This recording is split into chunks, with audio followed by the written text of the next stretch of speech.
You have to understand is sometimes the two most basic things that a council must provide is care in the community and picking up the refuse and recycling.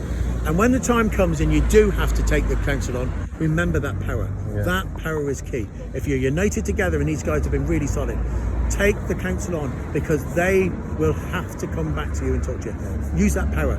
Nothing wrong with trade union power, collective and any other way. Let's get out there and let's do what we do. This has been nipping at the seams for a long time, hasn't it? It has. The council tend to play with things and then understand when it blows up in their face what they're doing. You can't mess with people's lives. Treat people seriously. There's a lot of councillors there on fantastic being treated in meeting and council meetings. Remember, these are the guys that keep you in this power.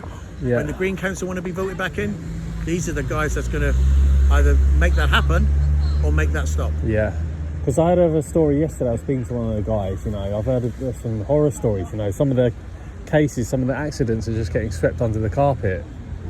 What? Health and safety is a joke as far as the council is concerned.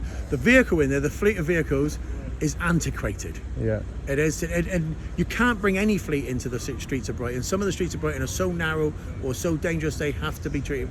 You have to treat them with respect. These drivers can do this. If you put them on their rounds like the back of their hands, it's absolutely marvelous. It's a well-oiled machine. You take them out of that environment and you put them into a round they have never done before with a crew they've never worked before. The crew have no real confidence in the driver of the HGV vehicle, and it's vice versa. The driver don't know them. They don't know what they're doing. It is dangerous work being out in these streets. Stepping out from a van, you have to be aware of where you are and what's going on around you. You put somebody in a strange environment, there's an accident waiting to happen, and that's for the public as well.